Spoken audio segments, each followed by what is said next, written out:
আসসালামু আলাইকুম। সবাইকে স্বাগত জানাচ্ছি। আমি নাসরুল ইসলাম তন্ময়। শুরুতে বিআরবি কেবল সংবাদ শিরোনাম জানিয়ে দেব এই মুহূর্তে হাতে পাওয়া সর্বশেষ গুরুত্বপূর্ণ আপডেট বাংলা সংবাদ। শুরুতেই থাকছে ভয়াবহ দুঃসংবাদ। উত্তর দিকে সরছে ঘূর্ণিঝড় রেমাল, লন্ডভন্ড হতে পারে মোংলা। বঙ্গোপসাগরে সৃষ্ট ঘূর্ণিঝড় রেমাল উত্তর দিকে সরছে এবং এটি ওই দিকে আরও সরতে থাকবে। এরপর আজ রোববার রাতে এটি বাংলাদেশের খেপুপাড়া এবং পশ্চিমবঙ্গের সাগরদ্বীপের মাঝামাঝি অঞ্চল দিয়ে মোংলার উপর দিয়ে বয়ে যাবে।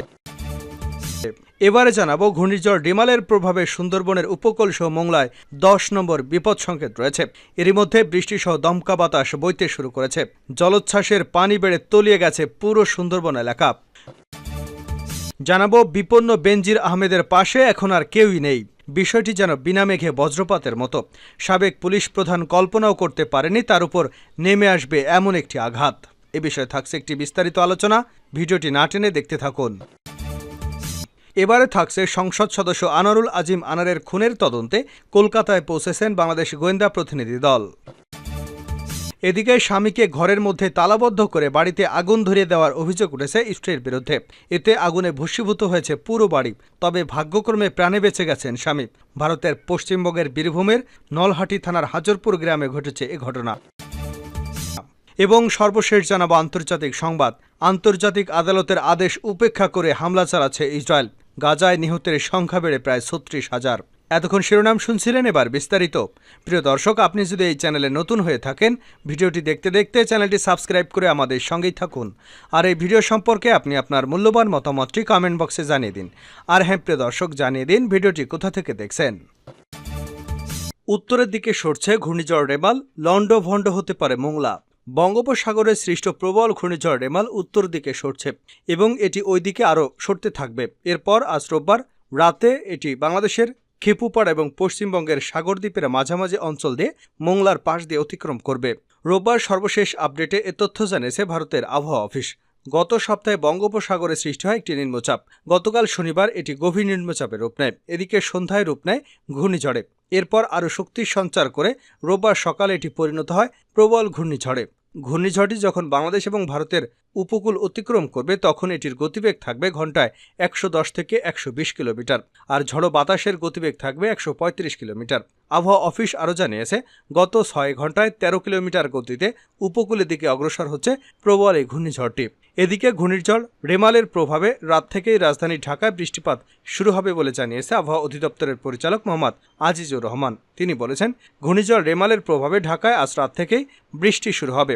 কাল সারাদিন এই বৃষ্টি থাকবে এবং থেমে থেমে বৃষ্টি হবে। জলোচ্ছ্বাসে তলিয়ে গেছে সুন্দরবন। ঘূর্ণিঝড় রিমালের প্রভাবে সুন্দরবন উপকূল সহ মোংলায় 10 নম্বর বিপদ সংকেত বহাল রয়েছে। এর মধ্যে বৃষ্টি সহ দমকা হাওয়া বইতে শুরু করেছে। জলোচ্ছ্বাসে পানি বেড়ে তলিয়ে গেছে পুরো সুন্দরবন এলাকা।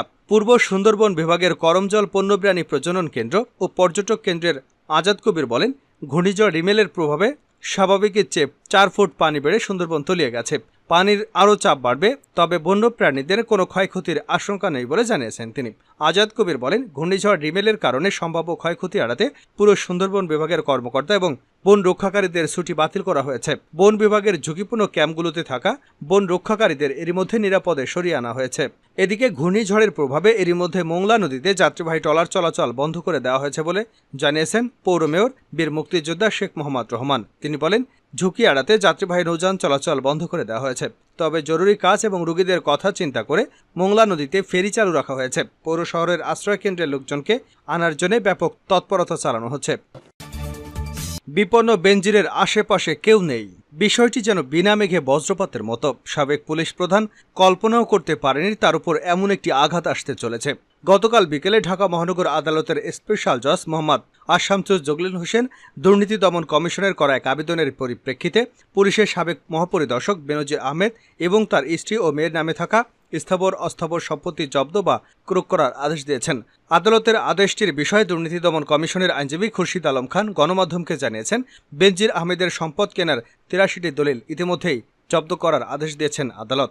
একই সঙ্গে তার স্ত্রী এবং মেয়ের নামে থাকা ব্যাংক হিসাবগুলো অবরুদ্ধ করার নির্দেশনা দিয়েছে। দুদকের আবেদনের প্রেক্ষিতে এরকম একটি নাটকীয় সিদ্ধান্ত এলো। বেনজির আহমেদের যে বিপুল পরিমাণ সম্পত্তি আছে তা নিয়ে একটি গণমাধ্যমের ধারাবাহিক প্রতিবেদন প্রকাশিত হয়েছিল।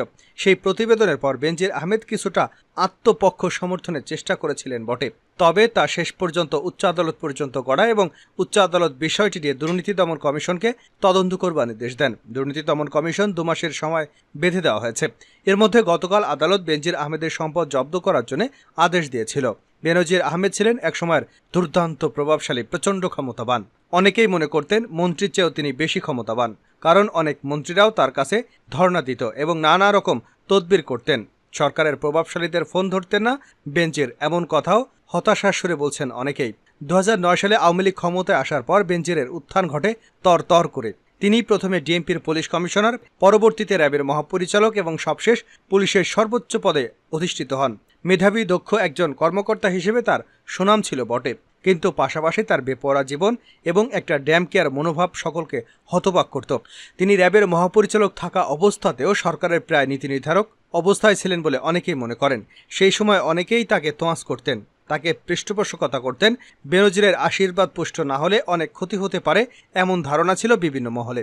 কিন্তু সেই বেনজির আহমেদ এখন একাকী বিপন্ন, তার পাশে যেন এখন আর কেউই নেই। গতকাল এই ঘটনার পর বেনজির আহমেদ যার সাথে যোগাযোগ করবার চেষ্টা করেছেন, কেউই তার ফোন ধরেননি। বেনজির আহমেদকে এখন সকলে এড়িয়ে যাওয়ার চেষ্টা করছেন। বেনজির আহমেদের চাকরির অবসরের পর থেকে তিনি অবশ্যই একটি নীরব জীবনযাপন করছিলেন, কিন্তু নানা কারণে আবারও বিতর্কে আসেন এই বেনজির আহমেদ। বেনজির আহমেদের ঘনিষ্ঠজনরা বলছেন, পুলিশের আইজিপি থাকা অবস্থায় তিনি যেভাবে অনিয়ম এবং স্বেচ্ছাচারিতা করেছেন, সে কারণেই সরকারের নীতি নির্ধারক মহল তার উপর রুষ্ট হয়েছেন। তাছাড়া গণমাধ্যমে প্রকাশিত খবরে যেভাবে দুর্নীতির ফিরিস্তি প্রকাশিত হয়েছে, সেটিও নীতি নির্ধারক মহলকে চমকে দিয়েছে। কেউ কল্পনাও করতে পারেনি বেনজির আহমেদ এত বিপুল পরিমাণ দুর্নীতির আশ্রয় নিয়েছেন এবং এই দুর্নীতিগুলো যে সরকারের ভাবমূর্তিকে নষ্ট করেছে, এ ব্যাপারেও সরকার নীতি নির্ধারক মহল নিশ্চিত। সরকারের পক্ষ থেকে এ ব্যাপারে সুস্পষ্ট অবস্থান জানানো হয়েছে যে ব্যক্তির অপরাধের দায় সরকার নেবে না, বেনজিরের বিচার নিজস্ব গতিতে চলবে। আর এখানেই বিপন্ন হয়ে পড়েছেন একসময়ের প্রচণ্ড ক্ষমতাধারী ব্যক্তিটি, তার পাশে এখন আর কেউ নেই। ইতিমধ্যে মার্কিন যুক্তরাষ্ট্র বেনজির আহমেদের বিরুদ্ধে নিষেধাজ্ঞা দিয়েছে। এখন দুর্নীতি দমন কমিশন তার সব সম্পত্তি জব্দ করল। এর ফলে একরকম দুর্দশাগ্রস্ত অবস্থায় পড়লেন একদা দুর্দান্ত ক্ষমতাশীল ব্যক্তিটি। এ সময় তার পাশে কেউই নেই। আনার খুনের তদন্তে কলকাতায় ডিবির প্রতিনিধি দল। সংসদ সদস্য আনারুল আজিম আনারের খুনের তদন্তে কলকাতায় পৌঁছেছেন বাংলাদেশের গোয়েন্দা প্রতিনিধি দল। রোববার সকাল নাগাদ দমদমের নেতাজি আন্তর্জাতিক বিমানবন্দরে পৌঁছান ঢাকা মহানগর গোয়েন্দা পুলিশের অতিরিক্ত কমিশনার মোহাম্মদ হারুনা রশিদের নেতৃত্বে 3 সদস্যের এই প্রতিনিধি দল। ডিবি প্রধান মোহাম্মদ হারুনা রশিদ জানান, বাংলাদেশের সংসদ সদস্য এমপি আনোয়ারুল আজিমকে অত্যন্ত নৃশংসভাবে খুন করা হয়েছে। বিদেশের মাটিতে এই খুন করে কোথায় তার দেহাংশ ফেলা হয়েছে তার হদিস মেলেনি এখনো। পশ্চিমবঙ্গের সিআইডি এ ঘটনায় তদন্ত চালাচ্ছে। যতদূর জানা গেছে, এই হত্যার মাস্টারমাইন্ড আখতারুজ্জামান সহ যারা হত্যাকারী সবাই বাংলাদেশি। ইতিমধ্যে বাংলাদেশে 364 ধারায় অপহরণের মামলা করা হয়েছে। মামলা অনুযায়ী বাংলাদেশের খুনের পরিকল্পনা করা হয়েছে এবং কলকাতায় সেই পরিকল্পনা বাস্তবায়ন করা হয়েছে। পরে গুম করবার জন্য এমপি আজিমের মরদেহের টুকরোগুলো কলকাতার আশেপাশের বিভিন্ন জায়গায় ফেলে দেওয়া হয়েছে। মূলত এমাদের এখানে আসার উদ্দেশ্য হলো অপরাধ যেখান থেকে শুরু হয়েছে এবং শেষ হয়েছে তা খুঁজে বের করা। হারুনা রশিদ জানান, এমপি আজিমকে বাংলাদেশে তারা খুন করবার জন্য 2বার পরিকল্পনা করেও তা বাস্তবায়ন করতে পারেনি। এরপরেই তারা আনোয়ারুলকে কলকাতায় ডেকে নিয়ে খুনের চক্রান্ত করে। ডিবি প্রধানের দাবি, সংসদকে 2-3 দিন আটকে রেখে মুক্তিপণ আদায়ের পরিকল্পনাও ছিল তাদের, কিন্তু বেশি পরিমাণ চেতনানাশক প্রয়োগের ফলে তিনি অর্ধমৃত হয়ে পড়েন। তখন তাকে মেরে ফেলা হয়। শেষ করছে আন্তর্জাতিক সংবাদ দিয়ে। আদালতের আদেশ উপেক্ষা করে হামলা, গাজায় নিহত বেড়ে 36,000। ইসরায়েলি হামলায় গাজায় নিহতের সংখ্যা বেড়ে প্রায় 36,000-এ পৌঁছেছে। রোববার বিকেলের দিকে গাজার স্বাস্থ্য মন্ত্রণালয় জানিয়েছে, গত 7 অক্টোবরের পর থেকে ইসরায়েলের অব্যাহত হামলায় গাজায় নিহতের সংখ্যা বেড়ে দাঁড়িয়েছে 35,984 জনে। 7 মাসেরও বেশি সময় ধরে চলা যুদ্ধে আহত হয়েছেন অন্তত 80,643 জন। তাছাড়া গত 24 ঘন্টায় নিহত হয়েছেন 81 জন। এমন পরিস্থিতি হামাসের কর্মকর্তা ওসমান হামদান বলেন, ইসরায়েলের সঙ্গে আলোচনার কোনো প্রয়োজন নেই, কারণ এ ধরনের আলোচনার কারণে দখলদার বাহিনী আগ্রাসন চালানোর জন্য আরও বেশি সময় পাচ্ছে। এদিকে বিশ্বজুড়ে ইসরায়েলের বিরুদ্ধে ছড়িয়ে পড়েছে বিক্ষোভ, কারণ আন্তর্জাতিক আদালতের আদেশ উপেক্ষা করে অব্যাহতভাবে নিরীহ ফিলিস্তিনিদের উপর হামলা চালিয়ে যাচ্ছে ইসরায়েলি বাহিনী। এর আগে আন্তর্জাতিক বিচারিক আদালতের আদেশকে নৈতিকভাবে অগ্রহণযোগ্য, জঘন্য ও বিরক্তিকর বলে অভিহিত করেছে ইসরায়েল। তাছাড়া দখলদার বাহিনীর বিরুদ্ধে যে গণহত্যা চালানোর অভিযোগ করা হয়েছে তাও মিথ্যা বলে জানানো হয়েছে। শুক্রবার ইসরায়েলকে ফিলিস্তিনের অবরুদ্ধ গাজা উপত্যকার রাফা শহরে হামলা বন্ধের আদেশ দেন আন্তর্জাতিক বিচারিক আদালত। জাতিসংঘের সর্বোচ্চ এই আদালতের 15 বিচারকের একটি প্যানেলে আদেশ দেন।